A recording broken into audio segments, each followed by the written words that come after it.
Hi ಗುರು, ನಮಸ್ಕಾರ. Welcome to my YouTube channel. IPL big updates 2026.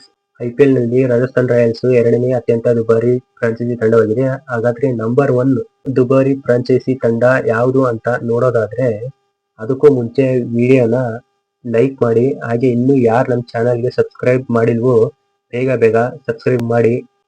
ಹೌದು ಗುರು, ನಿನ್ನೆ ದಿವಸ ರಾಜಸ್ಥಾನ್ ರಾಯಲ್ಸ್ ತಂಡ ಸೇಲ್ ಆಯ್ತು. IPL ನಲ್ಲಿ ರಾಜಸ್ಥಾನ್ ರಾಯಲ್ಸ್ ಎರಡನೇ ಅತ್ಯಂತ ದುಬಾರಿ ಫ್ರಾಂಚೈಸಿ ಆಗಿದೆ. ಯಾಕಂದ್ರೆ ನಿನ್ನೆ ದಿವಸ ರಾಜಸ್ಥಾನ್ ರಾಯಲ್ಸ್ ಸೇಲ್ ಆಗಿದೆ. ಎಷ್ಟಕ್ಕೆ ಸೇಲ್ ಆಗಿದೆ ಅಂತ ಹೇಳೋದಾದ್ರೆ, ಸುಮಾರು 1.6 ಬಿಲಿಯನ್ಗೆ ಸೇಲ್ ಆಗಿದೆ. ಅಂದ್ರೆ ಇದನ್ನೇ ಇಂಡಿಯಾದ ಮನಿಯಲ್ಲಿ ನೋಡೋದಾದ್ರೆ ಸುಮಾರು 15,300 ಕೋಟಿಗೆ ಸೇಲ್ ಆಗಿದೆ Rajasthan Royals. Rajasthan Royals team ನ ಯಾರು ಖರೀದಿ ಮಾಡ್ಕೊಂಡ್ರು ಅಂತ ನೋಡೋದಾದ್ರೆ, ಕಲ್ ಸೋಮನಿ ನೇತೃತ್ವದ ಅಮೆರಿಕ ಮೂಲದ ಒಕ್ಕೂಟವು ಈ ಫ್ರಾಂಚೈಸಿನ ಖರೀದಿ ಮಾಡಿದೆ. ರಾಜಸ್ಥಾನ್ ರಾಯಲ್ಸ್ ಟೀಮ್ ನ 2008ರಲ್ಲಿ 320 ಕೋಟಿ ಇತ್ತು ರಾಜಸ್ಥಾನ್ ರಾಯಲ್ಸ್ ವ್ಯಾಲ್ಯೂ. ಇವಾಗ ರೀಸೆಂಟ್ ಆಗಿ ಸೇಲ್ ಆಗಿರೋದು ರಾಜಸ್ಥಾನ್ ರಾಯಲ್ಸ್ 2026ರಲ್ಲಿ ಬರೋಬ್ಬರಿ 15,300 ಕೋಟಿಗೆ ಸೇಲ್ ಆಗಿದೆ ಈ ವರ್ಷ. ಇದೇನ್ ಗುರು, IPL ಅಲ್ಲಿ ರಾಜಸ್ಥಾನ್ ರಾಯಲ್ಸ್ 2 ವರ್ಷ ಬ್ಯಾನ್ ಆದ್ರೂ ಅದ್ರ ಫ್ರಾಂಚೈಸಿಗೆ ವ್ಯಾಲ್ಯೂ ಇನ್ನೂ ಕಮ್ಮಿ ಆಗಿಲ್ಲ. 15,300 ಕೋಟಿಗೆ ಸೇಲ್ ಆಗಿತ್ತು ಅಂದ್ರೆ ಗ್ರೇಟ್. IPL ಟೀಮ್ ಅಂದ್ರೆ ಯಾರು ಬಿಡೋದಿಲ್ಲ ಗುರು, ಯಾಕಂದ್ರೆ IPL ಬ್ರ್ಯಾಂಡ್ ಆ ತರ ಇದೆ ನಮ್ಮ ಇಂಡಿಯಾದಲ್ಲಿ.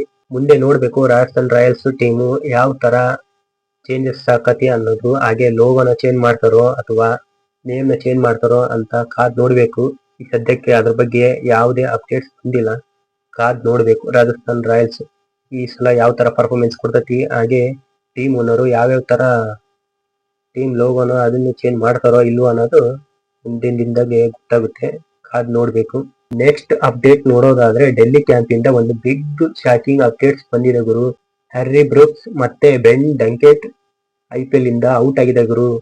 ಇವರಿಗೆ IPL ಆಡೋಕೆ ಇಷ್ಟ ಇಲ್ವಂತೆ. ಅದನ್ನ ಇಷ್ಟ ಇಲ್ಲ ಅಂದ್ಮೇಲೆ ಯಾಕೆ IPL ಆಕ್ಷನ್ ಅಲ್ಲಿ ಇವ್ರೆ ನೇಮ್ ಕೊಡ್ಬೇಕಿತ್ತು. ಇವಾಗ ನೇಮ್ ಕೊಟ್ಟು ಇವಾಗ ಆಡಲ್ಲ ಅಂತ ಅಂದ್ರೆ BCCI ದವ್ರು ಸುಮ್ ಬಿಡ್ತಾರ? IPL ಇಂದ ಕಿತ್ ಬಿಸಾಕ್ತಾರೆ. IPL ಆಡಲ್ಲ ಅಂತ ಹ್ಯಾರಿ ಬ್ರೂಕ್ಸ್ ಮತ್ತೆ ಬೆನ್ ಡಂಕೆಟ್ ಹೇಳಿದ್ದಾರೆ. ಈ ಮಾತಿಗೆ BCCI ರಿವೆಂಜ್ ಯಾವ ತರ ಕೊಟ್ಟಿದೆ ಅಂದ್ರೆ ಮುಟ್ಟಿ ನುಡ್ಕೊಳಕು ಆ ತರ ಕೊಟ್ಟಿದ್ದಾರೆ ಗುರು. ಅದಕ್ಕೆ IPL ಕಡೆಯಿಂದ ಬಿಗ್ ಅಪ್ಡೇಟ್ ಹೋಗಿರೋ ಬಿಗ್ ಅಪ್ಡೇಟ್ ಏನಪ್ಪಾ ಅಂತಂದ್ರೆ ಈ ತರ ಇದೆ.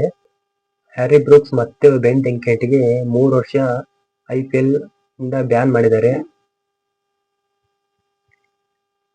3 ವರ್ಷ ಹ್ಯಾರಿ ಬ್ರೂಕ್ಸ್ ಮತ್ತೆ ಬೆನ್ ಡಂಕೆಟ್ IPL ಆಡಂಗಿಲ್ಲ ಅಂತೆ ನಮ್ಮ ಇಂಡಿಯಾದಲ್ಲಿ. ಪರ್ಮನೆಂಟ್ ಬ್ಯಾನ್ ಮಾಡಿಲ್ಲ, ಸದ್ಯಕ್ಕೆ 3 ವರ್ಷ ಬ್ಯಾನ್ ಮಾಡಿದ್ದಾರೆ ಗುರು. ಅವ್ರವ್ರೇ ಡಿಸಿಷನ್ ಅಂದ್ರೆ ಹೆಂಗೆ? ಅದಕ್ಕೆ ನಮ್ಮ IPL ನಾಗ ಆಡಲ್ಲ ಅಂತ ಹೇಳಿದ ಕೂಡ್ಲೆ BCCI ಕಡೆಯಿಂದ 3 ವರ್ಷ ಬ್ಯಾನ್ ಅಂತ ಬರ್ದು ಹಾಕ್ಬಿಟ್ಟಿದ್ದಾರೆ ಆಲ್ರೆಡಿ. ಬೇರೆ ಬೇರೆ ದೇಶದ ಕ್ರಿಕೆಟ್ ಪ್ಲೇಯರ್ಸ್ ತಮ್ಮ ನೇಮ್ ನ IPL ಆಕ್ಷನ್ಗೆ ಕೊಟ್ಟಿರ್ತಾರೆ. ಇಂಡಿಯಾ ಕಂಟ್ರಿಗೆ ಹೋಗಿ IPL ನ ಆಡ್ಬೇಕು ಅಂತ ಅಂದು ತುದಿಗಾಲಲ್ಲಿ ಕಾಯ್ತಿರ್ತಾರೆ. ಆದ್ರೆ ಏನ್ ಮಾಡೋದು, IPL ಆಕ್ಷನ್ ವೇಳೆ ಅಂತ ಪ್ಲೇಯರ್ಸ್ ನ ನಮ್ಮ ಇಂಡಿಯಾದಲ್ಲಿ IPL ಫ್ರಾಂಚೈಸಿಗಳು ಖರೀದಿ ಮಾಡೋದಿಲ್ಲ. ಆದ್ರೆ ಇಲ್ಲೊಂದಿಬ್ಲರ್ನ ಖರೀದಿ ಮಾಡಿದ್ರು, ಇಂಗ್ಲೆಂಡ್ ಪ್ಲೇಯರ್ ನ ಹ್ಯಾರಿ ಬ್ರೂಕ್ಸ್ ಮತ್ತೆ ಬೆನ್ ಡಂಕೆಟ್ ಅಂತವ್ರನ್ನ ಖರೀದಿ ಮಾಡಿದ್ರು. ಇವ್ರು ನೋಡಿದ್ರೆ ಇವಾಗ IPL ನ ಆಡಲ್ಲ ಅಂತ ಕುಂತಿದ್ದಾರೆ. ಅದಕ್ಕೆ ಇಂಥವ್ರಿಗೆ BCCI ಕಡೆಯಿಂದ 3 ವರ್ಷ ಬ್ಯಾನ್ ಮಾಡಿದ್ದಾರೆ. ಹ್ಯಾರಿ ಬ್ರೂಕ್ಸ್ ಮತ್ತೆ ಬೆನ್ ಡಂಕೆಟ್ಗೆ ಆಗ್ಬೇಕು 3 ವರ್ಷ, ಆಮೇಲೆ ಗೊತ್ತಾಗುತ್ತೆ IPL ಬಗ್ಗೆ ಏನು ಅಂತ ಅಂದು. ಒಬ್ಬೊಬ್ರು IPL ಗೋಸ್ಕರ ಕಾಯ್ತಿರ್ತಾರೆ. ಇಂಥ ನನ್ನ ಮಕ್ಕಳು IPL ಬೇಡ ಅಂತ ಹೋಗ್ಬೇಕು, ಅವ್ರ ದೇಶ ಕೂತ್ಕೊಂತಾರೆ. ಆಗ್ಬೇಕು. IPL ಅಂದ್ರೆ ಏನು ಅಂತ ಮುಂದೆ ಗೊತ್ತಾಗುತ್ತೆ ಅವರಿಗೆ. ನೆಕ್ಸ್ಟ್ ಅಪ್ಡೇಟ್ ನೋಡೋದಾದ್ರೆ ನಮ್ಮ RCB ಬಗ್ಗೆ ಡಿಸ್ಕಷನ್ ಮಾಡೋಣ. 16,700 ಕೋಟಿಯ ಮಹಾಡೀಲ್ ಕಪ್ ಬರ್ತಿದ್ದಂತೆ ತಂಡ ಸೇಲ್. ಹೌದು ಗುರು, ಕೊನೆಗೂ RCB ಮಾರಾಟ ಆಯ್ತು. 24 ಮಾರ್ಚ್ 2026ರಂದು ಮಾರಾಟ ಆಗಿದೆ. ಎಷ್ಟಕ್ಕೆ ಸೇಲ್ ಆಗಿದೆ ಅನ್ನೋದು ನೋಡೋದಾದ್ರೆ, ರಾಯಲ್ ಚಾಲೆಂಜರ್ಸ್ ಬೆಂಗಳೂರು ಅತ್ಯಂತ ದುಬಾರಿ ಫ್ರಾಂಚೈಸಿ ತಂಡವಾಗಿದೆ. ಇದೇ ಗುರು, ನಮ್ಮ RCB ತಂಡನೇ ನಂಬರ್ 1 ದುಬಾರಿ ಫ್ರಾಂಚೈಸಿ ತಂಡ ಆಗಿ ಹೊರಹೊಮ್ಮಿರೋದು ಈ ಸಲ. ಅಂದ್ರೆ ಇಡೀ IPL ನಲ್ಲಿ ನಂಬರ್ 1 ದುಬಾರಿ ಫ್ರಾಂಚೈಸಿ ತಂಡ ಆಗಿರೋದು ನಮ್ಮ RCB ಟೀಮು. ನಮ್ಮ RCB ತಂಡನ ಯಾವ ಕಂಪ್ನಿ ಕೊಂಡ್ಕೊಂಡ್ರು ಅಂತ ನೋಡೋದಾದ್ರೆ, ಆದಿತ್ಯ ಬಿರ್ಲಾ ಗ್ರೂಪ್ ನಮ್ಮ ಇಂಡಿಯಾದ ಇದು ಕಂಪ್ನಿ. ಹಾಗೆ ಇದ್ರ ಜೊತೆಗೆ ಇನ್ನೂ 3 ಕಂಪ್ನಿಗಳು ಜಾಯ್ನ್ ಆಗಿದ್ದಾರೆ.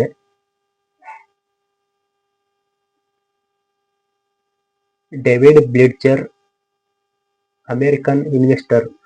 ಹಾಗೆ ಬ್ಲಾಕ್ ಸ್ಟೋನ್ ಅಮೆರಿಕನ್ ಕಂಪನಿ. ಹಾಗೆ ನೆಕ್ಸ್ಟ್ ನೋಡೋದಾದ್ರೆ ಟೈಮ್ಸ್ ಆಫ್ ಇಂಡಿಯಾ, ನಮ್ಮ ಇಂಡಿಯಾ ಕಂಪನಿ ಇದು ಕೂಡ. ಈ 4 ಕಂಪನಿಗಳು ಸೇರಿ RCB ತಂಡನ ಕೊಂಡ್ಕೊಂಡಿದ್ದಾರೆ. ಸುಮಾರು 1.78 ಬಿಲಿಯನ್ ಅಂದ್ರೆ 16,706 ಕೋಟಿಗೆ ಖರೀದಿ ಮಾಡಿದ್ದಾರೆ. 2008ರಲ್ಲಿ ನೋಡೋದಾದ್ರೆ 446 ಕೋಟಿ ಇತ್ತು RCB ವ್ಯಾಲ್ಯೂ. ಇವಾಗ ರೀಸೆಂಟ್ 2026ರಲ್ಲಿ RCB ವ್ಯಾಲ್ಯೂ ನೋಡೋದಾದ್ರೆ 16,706 ಕೋಟಿ ಏರಿಕೆ ಆಗಿದೆ ಗುರು. ನೋಡು, ಅವಾಗಿಗೂ ಇವಾಗಿಗೂ ಎಷ್ಟು ವ್ಯತ್ಯಾಸ ಇದೆ. ಹಾಗೆ ಏಕದಮ್ 16,000 ಕೋಟಿ ಹೆಚ್ಚಿಗೆ ಆಗಿದೆ ಅಂದ್ರೆ ಆಶ್ಚರ್ಯ ಪಡೋದು. ಒಂದೇ ಒಂದು ಕಪ್ ಹೊಡೆದ್ರು ನಮ್ಮ RCB ತಂಡ, ಆದ್ರೂ ಅದ್ರ ವ್ಯಾಲ್ಯೂ ಮಾತ್ರ ಯಾವತ್ತೂ ಬಿಟ್ಕೊಟ್ಟಿಲ್ಲ. ಹರ್ಮನ್ ಬಿರ್ಲಾ IPL 2026 RCBಯ ಚೇರ್ಮನ್ ಆಗಿದ್ದಾರೆ. ಹಾಗೆ ವಿಡಿಯೋ ಇಷ್ಟ ಆದ್ರೆ ಲೈಕ್ ಮಾಡಿ. ಇನ್ನು ಯಾರು ನಮ್ಮ ಚಾನಲ್ಗೆ ಸಬ್ಸ್ಕ್ರೈಬ್ ಮಾಡಿಲ್ವೋ ಬೇಗ ಸಬ್ಸ್ಕ್ರೈಬ್ ಮಾಡ್ಕೊಳ್ಳಿ.